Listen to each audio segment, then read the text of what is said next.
कहते हैं ना दोस्तों कि औरत जब भी जानबूझकर किसी भी गलत रास्ते पर अब चलने लग जाती, अगर रोकने का कोई भी उसे कोशिश करता है तो वह बार बार उस रास्ते पर चलने के लिए पूरी तरह से उतावली हो जाती है। लेकिन उसी की वजह से उसका जो अपना परिवार होता है वह तहस महस भी हो जाता है और कई लोग भी इसके चपेट में आ जाते हैं। आज के घटना में सेम कुछ ऐसी होता है। एक महिला होती है, अपने ज़िंदगी का जरिया बनाने के लिए अपने पति के पीठ पीछे ऐसा खेल खेल देती है जिसकी वजह से उसका एक नहीं और दो पति पूरी तरह से ज़िंदगी का एक ऐसा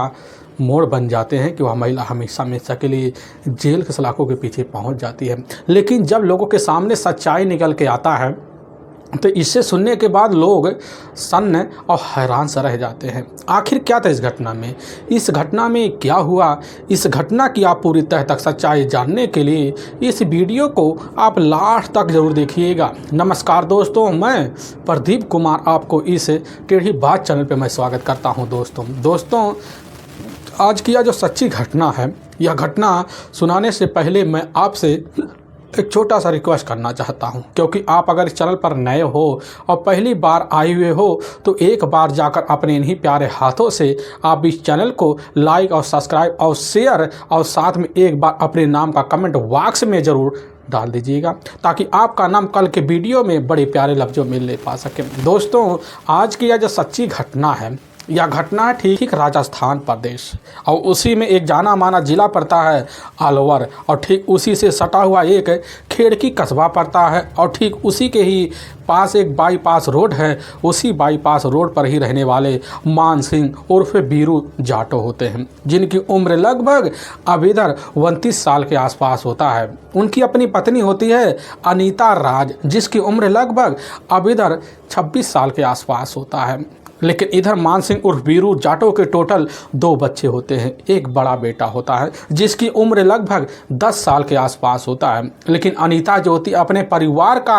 और बच्चों का पालन पोषण करने के लिए मौके पर पास एक जनरल स्टोर खोल लेती है, जिसकी वजह से उसके परिवार की ठीक तरीके से आमदनी हो जाया करती थी। और इधर बीरू जाटो जो होता है बाहर बाज़ारों में जाकर व्यापारियों की तरह व्यापार करने का कार्य किया करता था, जिसकी वजह से उसके परिवार में पैसों और ठाट बाट की कोई कमी नहीं होती है। उसका अपना भाई भी होता है अब गब्बर सिंह जाटो, जो वहाँ से लगभग कुछ दूर पर अपने परिवार अपने माता पिता सहित रहा करता था। लेकिन मैं बात कर रहा हूँ ठीक है अब 8 जून, अब जैसे ही अब रात का वही इधर 4 बजे का आसपास का टाइम होता है, भोर का टाइम होता है, तो उसी वक्त अनीता अपनी जेठानी के पास कॉल कर देती, कहने लग जाती हैं कि हमारे पति बीरू की तबीयत अचानक बड़ी तेज़ खराब रही है,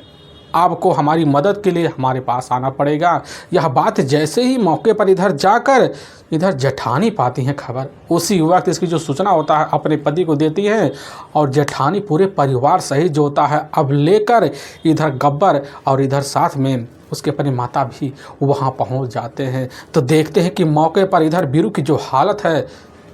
एक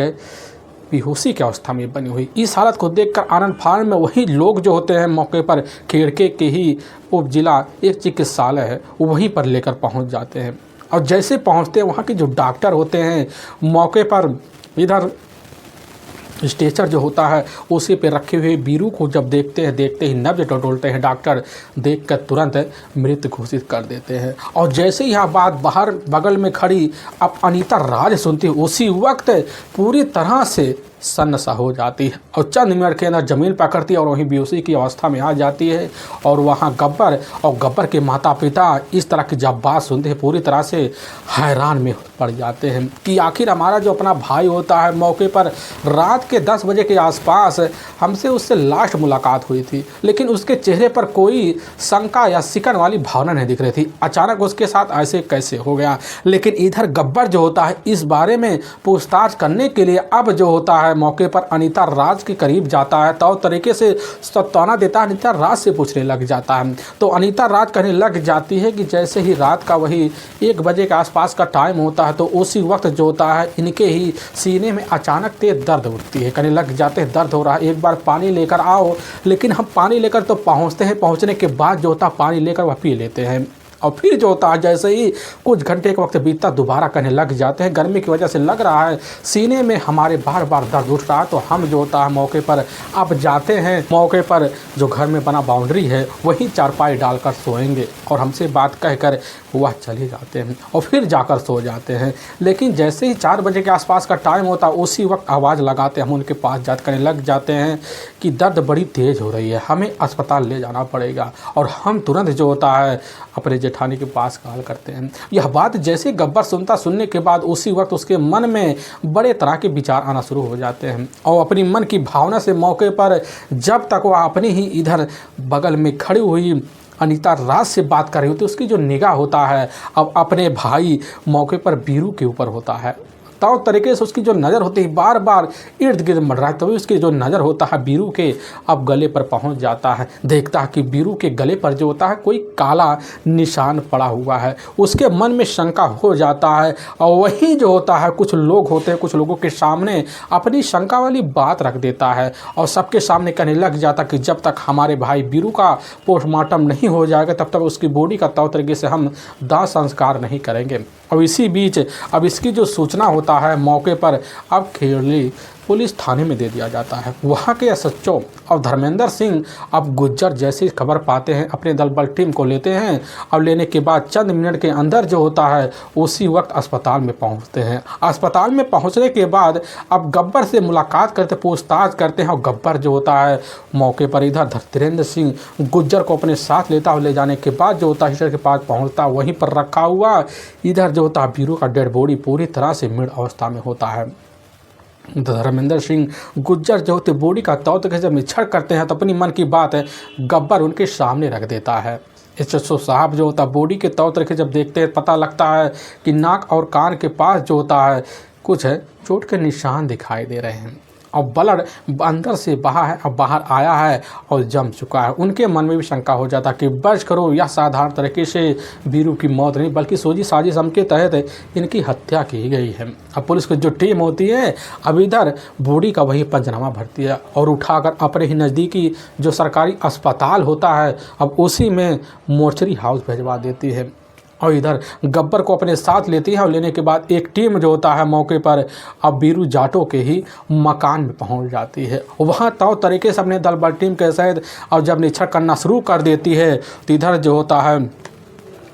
मौके पर जो बाउंड्री बना होता है उसी बाउंड्री में एक चारपाई होता है। उसी चारपाई के पास पुलिस जब जाती है तब तरीके से उस चारपाई का निरीक्षण करना शुरू कर देती है। जो तकिया होता है उस तकिए पर कुछ खून के धब्बे जमे होते हैं लेकिन वहाँ से लगभग कुछ दूर पर इधर दांत पड़े होते हैं। पुलिस की टीम को यकीन हो जाता कि बस करो यह जो दांत है यह दांत अब बीरू का है। पुलिस का शंका और बढ़ जाता कि बस करो यह जो होता साधारण मौत नहीं बल्कि हत्या है। लेकिन हत्या किसने की है इसका तो हमें तौर तरीके से जांच पड़ताल करना पड़ेगा। और गब्बर पुलिस के सामने अपनी मन की बात हर बार जाहिर करते हुए अपना सारा शंका जो था अपनी ही भाभी इधर बीरू पर अब मरे जा रहा था। और पुलिस की जो टीम होती है ठीक उसी के तहरीर पर अब जो होता अज्ञात हत्यारे के विरुद्ध धारा 302 और 201 के तहत हत्या का मुकदमा दर्ज कर लेती है। और इस केस की सिलसिले पर जाँच पड़ताल करने के लिए पुलिस की जो टीम होती है सबसे पहले अब जो होता घटनास्थल पर लगे हुए लगभग करीब जितने भी सीसीटीवी मौके पर कैमरे होते हैं पुलिस की टीम उनकी निगरानी करती है। और जब उनकी जांच पड़ताल करती है तो एक कैमरे जो होता है पुलिस के सामने निकल के आ जाता है। पुलिस की टीम जब उस कैमरे को देखती है और तौर तरीके से वीडियो को इकट्ठा करती है तो पता चलता है कि रात को यानी कि वही 8 या 9 जून जो रात होता है लगभग 2 बजे के आसपास एक बाइक होता है। उसी बाइक पर लगभग 4 लोग एक साथ बैठकर बीरू के घर के सामने उतरने के लगभग 1 घंटे बाद बाहर निकलते दोबारा बैठकर चले जाते हैं। पुलिस की टीम उस फुटेज को लेती है और गब्बर के पास पहुंचती है और गब्बर जैसे देखता है तो उसी वक्त कहने लग जाता कि साहब इसमें तो एक हमारी अपनी भाभी अनीता का ही अपना प्रेमी इधर मौके पर काशीराम अब प्रजापति है।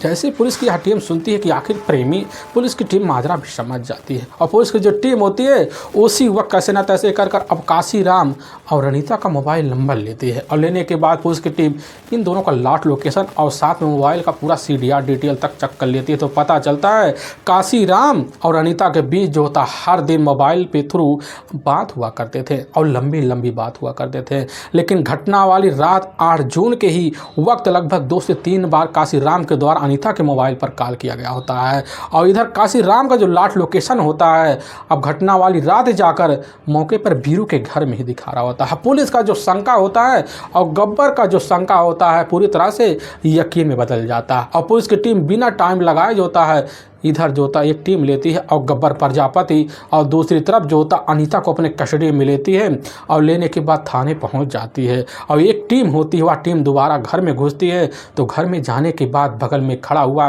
एक 10 साल का बेटा हो जाता पूरी तरह से डरा सहमा होता है। पुलिस की टीम समझ जाती कि बस करो अंदर कुछ राज तो छुपा है, तभी यह बच्चा डरा पड़ा हुआ है। पुलिस की टीम अपने हिसाब से इधर बीरू के 10 साल बेटे को अपने पास बुलाती तो तरीके से पूछताछती समझाती है बुझाती है और इधर जैसे ही 10 साल बेटे को यकीन हो जाता कि पुलिस हमारे साथ खड़ी उसी वक्त पुलिस के सामने एक ऐसी चौंकाने वाली बात रख देता है जिसकी पुलिस कभी कल्पना नहीं कर सकती है और गब्बर जब खबर पाता है अपने भतीजे के द्वारा वह भी पूरी तरह से हिल सा जाता है क्योंकि इधर उसका अपना जो भतीजा होता है पुलिस के सामने कह बैठता है कि साहब हमारे घर में इधर जो होता 5 लोग सहित जो होता है हमारे अपने चाचा इधर काशीराम प्रजापति घुसे थे और मम्मी के साथ जो होता है पापा के कंधे पकड़कर इन सबको कारनामे को अंजाम दिया और पुलिस की जो टीम होती है बिना टाइम लगाए थाने पहुंचती है और काशीराम अनीता के सामने जो होता है उनके अपने बेटे को पेश किया जाता है और जैसे ही देखते हैं तो बिना टाइम लगाए अब जो होता है दोनों के दोनों इधर जाकर मान सिंह उर्फ बीरू जाटों की हत्या का जुल्म कबूल कर लेते हैं। अब लेकिन जो सच्चाई रखते हैं जो कहानी बताते हैं इससे सुनने के बाद लोगों को अपने कानों पर कतई यकीन नहीं होता है। असल में मान सिंह उर्फ बीरू जाटो की अपनी पहली पत्नी होती है इधर सपना के टोटल 3 बच्चे होते हैं जिसमें 2 बेटे और 1 बेटी। लेकिन दोनों जो बेटे होते हैं और 1 बेटी होती है पास स्कूल होता है उसी में जाकर अब पढ़ाई किया करते थे। लेकिन इधर मान सिंह उर्फ बीरू जाटो को जो अपना मकान होता है उस मकान में काफ़ी सारे अब किराएदार भी रहा करते थे। उसी किराएदार की वजह से अब इधर जो था मान सिंह के परिवार का और बच्चों का खर्चा बढ़ता चल पाया करता था। लेकिन उसी किराएदार के तौर पर एक व्यक्ति होता है जिसका नाम बीरू सिंह होता है। उसकी अपनी पत्नी भी होती है अनीता सिंह जिसके टोटल एक अपना बेटा होता है। लेकिन इधर राजू जो होता है मौके पर पास जो होता है अब रेडी लगाने का काम किया करता था जिसकी वजह से उसके पास ठीक ठाक पैसे आ जाया करते थे। लेकिन अनीता का वहाँ रहने का एक बहुत ही बड़ा कारण होता है क्योंकि अनीता जब तक अपने ससुराल जो ठीक इधर भरतपुर एक मुसावर जाना माना कस्बा पड़ता उसी से जुड़ा हुआ एक सिधली गांव पड़ता है वहीं रहा करती थी तो उसी बीच उसके अपने इससे सास ससुर के साथ काफ़ी झगड़े तकरार हो जा करते थे जिसकी वजह से अपने सास ससुर और साथ में उनके पूरे परिवार के ऊपर थाने में मुकदमा दर्ज करवा देती है और पूरे परिवार वाले जो होते हैं अब इधर जाकर राजू और अनीता के विरुद्ध हो जाते हैं। इधर अनीता और साथ में बच्चे और अपने पति सहित जो होता अनीता आने के बाद किराएदार के तौर पर इधर बीरू की जाटों के मकान में रहने लग जाती है। और पति जब सुबह का टाइम होता अपना रेडी लेता और इधर लेने के बाद जो होता बाहर जाता अपना सब्जियां बेचने का काम किया करता था जिसकी वजह से अब ठीक ठाक पैसे आ जाया करते थे। लेकिन इसी बीच जो होता है एक दिन जैसे शाम का टाइम होता है तो अचानक जो होता शौक श्रृंगार कर कर अनीता अपने ही गेट के सामने खड़ी होती है और तभी उसी वक्त एक किराएदार से मुलाकात मौके पर बीरू जाटो कर रहा था। उसकी जो नज़र होता है अब अनीता के ऊपर पड़ जाता है और अनीता के खूबसूरती और चाल भाव को देखकर मौके पर इस तरह जो होता है पूरी तरह से बीरू अब दीवाना सा हो जाता है कि अब जो होता है बार बार मुलाकात करने के लिए ज़्यादा से ज़्यादा बीरू जाटो का अब अनीता के इर्द गिर्द मंडराना बन जाता है। अनीता जो होती है उसकी हरकतों और उसके चालबाज को देखकर बड़ी जल्दी जो होता है उसके भाव को देना शुरू कर देती है और दोनों के बीच अब इस तरह दोस्ती का एक जोड़ बनता है जिसकी वजह से अब जो होता अनीता पूरी तरह से अब बीरू जाटो से खुलकर बात करना शुरू कर देती है। यहाँ तक कि भाभी देवर का रिश्ता भी बन जाता, हंसी टुटोले भी चलना शुरू हो जाते हैं और उनके बीच एक दिन सारी मर्यादा को ताक पे रखते हुए अनीता जो होती अपने ही पति के बेडरूम में ले जाती है। अब इधर बीरू जाटो के साथ अनैतिक रिश्ता पनपा लेती है। अनैतिक रिश्ते की जो शुरुआत होता एक बार जब होता है दोनों एक दूसरे के प्यार में इस तरह पागल हो जाते हैं यहाँ तक कि दोनों जीवन भर साथ निभाने का फैसला तक ले लेते हैं। और तभी इसी बीच इनकी जो खबर होता है पूरे मोहल्ले में फैल जाती है। बीरू जाटो और अनीता के रिश्ते के बारे में लोग तरह तरह के चर्चे करते हैं और तभी इसी बीच की जो खबर होता है अब जाकर बीरू जाटो की जो अपनी पत्नी होती है अब सपना को लग जाता है और सपना जब खबर पाने के बाद अपने पति के ऊपर रोक लगाने के लिए काफ़ी हद से ज़्यादा कोशिश करते, लेकिन इधर जो होता है बीरू पूरी तरह से अनीता के प्यार में लकपक होता है जिसकी वजह से अब अपने पति और इधर साथ में अनीता को लेकर अपने ही घर में अब जो होती सपना झगड़े करार करना शुरू कर देती है। और तभी घटना से मात्र जो होता है 12 साल पहले इधर एक दिन अपने घर से बिना बताए जो होता है बीरू जाटो अनीता को अपने साथ लेता है। लेने के बाद ठीक जो होता है अपने कस्बे में चला जाता है और फिर वहाँ एक किराए का कमरा लेता है और वहीं पर जो होता है अनीता के साथ रिलेशन में रहना शुरू कर देता है। और दूसरी तरफ इसकी जो खबर होता है अब जाकर जैसे राजू को लगता है तो उसी वक्त सनस रह जाता है, क्योंकि राजू के पास उसका एक अपना बेटा भी होता है। अब उसकी माँ चले जाने की वजह से उसका जो अपना बेटा उतना परेशान हो जाता है और राजू पूरा मामला समझ जिसकी वजह से वह सनस रह जाता है। इधर उधर दौड़ने के बाद जब पता नहीं लगता है तो अपने पैतृक गाँव अब भरतपुर के लिए निकल जाता है। और इधर जो होता है सपना भी अपने पति की तलाशी करते करते जब परेशान हो जाती है तो उसको भी कोई आसरा नहीं दिखाया, जिसकी वजह से शांति मारे वह बैठ जाती है। लेकिन जैसे ही अब 2 महीने का वक्त बीतता है और बीतने के बाद जो होता है इधर अनीता को साथ लेता है और लेने के बाद दोबारा जो होता था खिड़की के उसी इलाके में आ जाते हैं। लेकिन जब इलाके में आ जाते हैं इसकी जो खबर होता है अब गब्बर सिंह को लगता है और सपना को लगता है। सपना और गब्बर सिंह जो होते इधर जाकर मौके पर अब बीरू को समझाने की भरपूर कोशिश करते हैं। लेकिन बीरू ठहरा जो होता है अनीता के प्यार में पागल, जिसकी वजह से अनीता को अब अपनी जीवन साथी बनाने का फैसला तक लेता है और लिव रिलेशन रहने के लिए दोनों तैयारी भी कर लेते हैं। और अनीता को वहीं पास जो होता है एक किराए तौर पर कमरा भी दिलवा देता है और उस कमरे में अब जो होता अनीता जब भी मौका पाती तो बीरू के साथ लिव रिलेशन में रहना शुरू कर देती। और इधर रहते रहते वक्त जो होता है धीरे धीरे खुशीमय तरीके से बीतने लग जाता है। इसी बीच वहाँ रहकर अनीता जो होती है इधर जाकर अब बीरू के ही एक बच्चे की अब माँ बन जाती है, जिसकी वजह से परिवार में खुशियों का कोई कमी नहीं रहता है। लेकिन समय तो बीतने लग जाता क्योंकि समय के हिसाब से जो होता है अब इधर बीरू समझ जाता कि अनीता को भी अपने टाइम पास के लिए कोई ना कोई सहारा चाहिए, जिसकी वजह से उसी मकान में जो होता है एक जनरल स्टोर खुलवा देता है। वह अनीता जो होती है तौर तरीके से चलाना शुरू कर देती है। अब सुबह का जब टाइम होता है बीरू जो होता है अपने व्यापार के लिए अब जो होता है मार्केट में निकल जाता है और पूरे दिन जो होता है बच्चे को तैयार कर स्कूल भेज करता हो तरीके से अपना जो दिन होता है जनरल स्टोर पे गुजारने का हर जरिया बन जाता है। और इसी बीच अनीता की मुलाकात जो होता है एक दिन जनरल स्टोर पर खड़े हुए अब काशीराम प्रजापत से हो जाता है। उसके परिवार में उसके अपना माता पिता तो होते हैं, उसके परिवार में काफ़ी लोग होते, काफ़ी लोग खुश भी होते हैं। लेकिन इसी बीच जैसे ही मौके पर जाकर अब काशीराम प्रजापत से मुलाकात होता है तो काशीराम प्रजापति जो होता है अनीता के सामने कुछ लेने देने की बात तो करता है सामान की, जिसकी वजह से अनीता समझ जाती कि भाव क्या है। उसी भाव को देखकर अनीता अब जो होता है काशीराम की तरफ इशारा मारती है और काशीराम समझ जाता है। दोनों अब वहीं एक दूसरे से दोस्ती कर लेते हैं और दोनों अब रिश्तों को पूरी तरह से ताक पर रखने के लिए एक रास्ता चुन लेते हैं। और उसी चुनने के बाद जो होता है अनीता खुद जाकर काशीराम के सामने पूरी तरह से अपनी ज़िंदगी बिताई हुई लगभग साल 2013 की शुरुआत से बीरू के साथ अब इधर 2.5 साल पहले घटना के वक्त को भूल जाती है कि हमारी ज़िंदगी किसी दूसरे पति के साथ चल रहा था। लेकिन इधर जो होता काशीराम से मुलाकात जो होता है इस तरह बढ़ता है कि अनीता अब काशीराम के लिए पूरी तरह से शौक श्रृंगार करना शुरू कर देती है। और इधर दोनों के बीच एक दिन उसी ही जनरल स्टोर में जाकर अनैतिक रिश्ता पनप जाता और जब रिश्ता का शुरुआत होता है तो तरीके से चलने लग जाता है। बेधड़क तरीके से अनीता अपनी सारी ज़िंदगी जो होता है अब इधर काशीराम के साथ निकालने की फैसला ले लेती है। और तभी इधर काशीराम अनीता के बीच के रिश्ते की जो भनक होता है अब यह जाकर बीरू को जब लगता है तो बीरू उसी समय सनस रह जाता है और इधर अपनी पत्नी अनीता से पूछताछ करता है तो करने के बाद उसके मन में शंका दिखाई देता है। अब इधर बीरू जो होता है जाता शराब की सेवन करके घर आता, फिर आने के बाद झगड़े तरार करता है, फिर अनीता के बेरहम तरीके से पिटाई करना शुरू कर देता है। और इधर काशीराम और साथ में अनीता दोनों एक दूसरे से मुलाकात करने के लिए पूरी तरह से रिश्तों को तार तार करने के लिए पागल शादी करना शुरू हो जाते हैं। और तभी जो होता है एक दिन दोपहर के टाइम ही अचानक घर में बीरू घुसता है, दोनों को एक ही अवस्था में देखकर सनस रह जाता है और उसी वक्त अपनी पत्नी अनीता की बेरहम तरीके से पिटाई कर देता है। इधर काशीराम वहाँ से चला जाता है, लेकिन दोनों के बीच जो होता है अब दूरियां मौके पर ख़त्म से हो चुकी होती हैं। लेकिन अनीता जो होती है काशीराम से मुलाकात करने के लिए एकदम अंधी से हो जाती देती है, हर वक्त कोई ना कोई रास्ता निकालना शुरू कर देती है। लेकिन जब भी खबर मिलता है कि अब जो होता है मौके पर हमारे घर में हमारा पति बीरू नहीं है, तो फ़ायदा भरपूर तरीके से अनीता और काशीराम दोनों उठाना शुरू कर देते हैं। और इसकी जो भनक होता है तौर तरीके से जाकर कैसे न तैसे कर कर बीरू को लग जाता। और बीरू जब खबर पाता घर में पहुंचता, अनीता का तौर तरीके से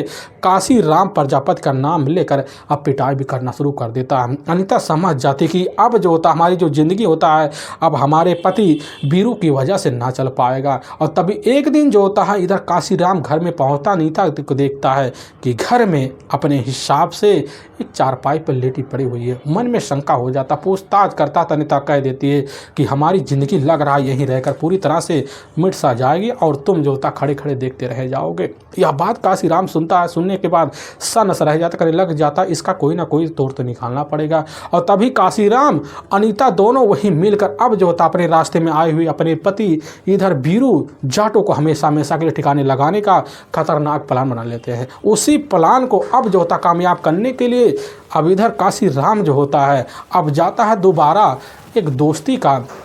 रिश्ते का स्वीकृति देता है। और इधर बीरू और काशीराम दोबारा मुलाकात जब करते हैं तो तौर तरीके से काशीराम जो होता है बीरू के पैर पर गिरकर और माफ़ी भी मांग लेता है। और इतनी मीठी मीठी बात करता है, बीरू समझ जाता कि बस करो पूरी तरह से काशीराम और हमारी पत्नी अनीता अपने रास्ते पार चुके हैं। और इधर बीरू जो होता है अब काशीराम के साथ मिलकर ठेके पे जाता और खुद सारे पैसे जो होता अपने जेब से काशीराम लगाता, जिसकी वजह से भरपूर तरीके से आनंद जो होता है इधर अब कार्य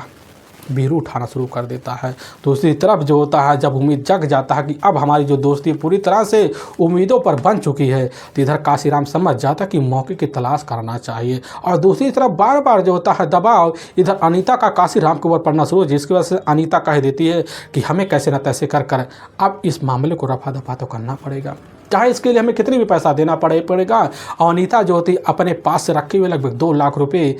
इधर काशीराम के हाथ में पड़ा देती है। और काशीराम जो होता है अब 4 सुपारी किलर हायर कर लेता है। और जब हायर कर लेता चारों के चारों जो उसके प्लान में शामिल हो जाते हैं। और इधर अनीता जो होती है हर वक्त अपने पति के मौके पर इर्द गिर्द लगी पड़ी होती है, कब मौका मिले कब जो होता है पूरा रास्ता रफा दफा हो। लेकिन जैसे ही अब 7 जून साल 2025 का अब रात का वही लगभग 2 बजे के आसपास का टाइम होता है, तो उसी वक्त जो होता है अनीता अपने प्लान के मुताबिक अपने घर का जो मेन दरवाज़ा होता है अब खोल के रख देती है। लेकिन इधर जो होता है चारपाई पर मौके पर अपने ही के अंदर जो बाउंड्री होती है उसी बाउंड्री में चारपाई डालकर इधर मौके पर बीरू जाटो काफ़ी गहरे निद्रा में सो रहा होता है। और तभी जैसे ही 2 बजे के आसपास का टाइम होता है उसी वक्त दूसरी तरफ काशीराम प्रजापति जो होता है अब 4 लोगों को लेकर अंदर घुसता है। एक साथ 5 मर्द की आहट जो होता बड़ी जल्दी जाकर अनीता को लग जाता। अनीता उसी समय बाहर निकलती है और अपने पति के पास जाती है। गहरी निद्रा में देखती है, देखने के बाद अब 5 को इशारा मार देती है। और बगल में वहाँ कुछ दूर पर एक जो होता है डिबरी नुमा होता उसी के पास जो होता है इधर उसका अपना 10 साल का बेटा खड़ा होकर मौके पर अपनी माँ के हाथों के कारनामों को देखे जा रहा होता है। और इधर अनीता 5 को इशारा मारती, इशारा मारने के बाद वही जो होता है अब गला दबाकर बेरहम तरीके से जाकर अब इधर बीरू जाटो की हत्या कर देते हैं। लेकिन तब तक काशीराम की जो नज़र होता है अब जाकर अनीता के 10 साल के बेटे के ऊपर पड़ जाता है। अब उसी समय इसकी जो जानकारी होता है अनीता समझ जाते कि बस करो या मामला उजागर ना हो जाए। और अपने 10 साल बच्चे को अनीता लेती है और ले जाती दूसरे कमरे में, समझाती बुझाती डराती धमकाती है ताकि इस राज्य को रहस्य बना रहने दे। लेकिन इधर जो होता है पुलिस की जो टीम होती है जब इस केस में लगी पड़ी होती है और तभी पुलिस का जो शंका होता है जाकर इधर बीरू के 10 साल के बेटे के ऊपर मर जाता है, क्योंकि वह डर असहाय स्थिति को देखकर पुलिस भी समझ जाती है। लेकिन वाकई में दोस्तों पुलिस थाने में जब यह सच्चाई जाकर खुद अनीता और साथ में काशीराम प्रजापति रखते हैं तो पुलिस की जो टीम होती है उसी वक्त पूरी तरह से अफसनस रह जाती है। और पुलिस की जो टीम होती है काशीराम प्रजापति के तहरीर पर अब इधर जाकर चारों को अपने कस्टडी में थी अब ले जाती, छाव को वहाँ के कोर्ट में पेश कर देती है। और इधर एक बहुत ही बड़ा बीरू को बेटे को ही सबूत मानकर अब ले जाती है, छव के ऊपर काफ़ी गंभीर मुकदमा दर्ज करके हमेशा हमेशा के लिए जेल सलाखों के पीछे डाल देती है। दोस्तों हम इस घटना का सुनाने का जो उद्देश्य है किसी के दिल को ठेस पहुंचाना नहीं है, बल्कि आपको यह बताना है कि आप जहां भी रहें आप सावधान और सतर्क जरूर रहें। दोस्तों हमारे कुछ बीबर हैं जो हमारे वीडियो को लगातार वॉच किए जा रहे हैं, जिसमें बड़े ही प्यारे बीबर हैं। इधर दीपक कुमार ठाकुर मध्य प्रदेश और राज सिंह उत्तर प्रदेश आजमगढ़ के, और चंदन ठाकुर जो उत्तर प्रदेश आजमगढ़ के हैं, और इधर नंदिनी प्रजापति जो ठीक उत्तर प्रदेश अम्बेडकर नगर के रहने वाले हैं, और साक्षी वर्मा उत्तराखंड नैनीताल के रहने वाली हैं। इन सभी बीबर का हम तहे दिल से शुक्रगुजार रहेंगे और फिर मिलेंगे एक नए वीडियो के साथ। तब तक के लिए जय हिंद और जय भारत।